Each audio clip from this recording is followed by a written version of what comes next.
government will reveal what it says are little-known facts about e-tolls at a media briefing today. This after Sanral started issuing summonses to companies and motorists who have not paid their e-tolls. Gauteng Premier David Makhura has admitted in his State of the Province address earlier this year that e-tolls are not working. Now, eNCA's Lirandzu Themba has more for us on this particular story, and we find her live alongside one of the major highways in Johannesburg. Lirandzu, you know jaywalking is a crime, but I'll forgive you for this time.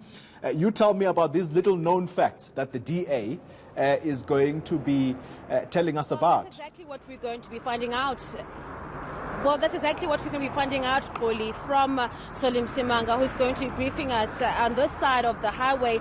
I am coming to you from the N12, which is just a couple of kilometers away from OR Tambo. This N12 highway is heavily tolled, and of course we know, Polly, that e-tolls have been a bone of contention for a lot of motorists in Gauteng who have simply refused to pay. And we also know that Sanral has come out in full force saying that they're proposing, stringent measures to be taken for those defaulters, which include for motorist licenses to be blocked. They've also proposed that SARS officials get roped in to make sure that defaulters do pay their e-toll bills. But of more concern, they've also proposed that people who are trying to renew their driver's license as well as a vehicle license, that process be blocked until they settle those bills.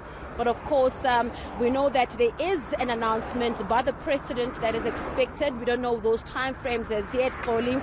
But safe to say that the premier candidate for the Democratic Alliance, Themba, is going to be here at 10 o'clock at this gantry, and he is going to be giving us what he terms facts that are not known to the public about the e-tolling system.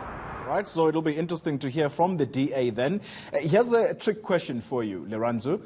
I've always wondered, now that the Gauteng Premier says the e-tolls are not working, the gantry behind you, what will government do with these gantries once perhaps this system is scrapped?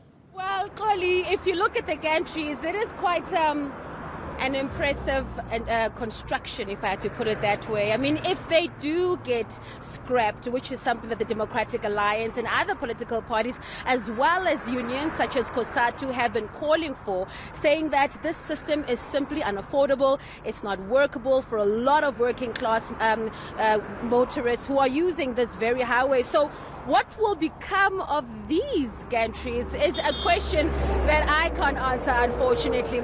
We know that a lot of people have been complaining about how they illuminate this very bright blue light in the evening, saying that that money could be going elsewhere. A lot of people have put in suggestions in the poll that eNCA is running currently on Twitter, asking South Africans if they are paying their e-tolls at the moment. And I think our viewers would find it quite entertaining as well to see what comments and suggestions South Africans have for what should happen to these gantries behind me. All right, Lirandzu Themba, we'll be looking out for that.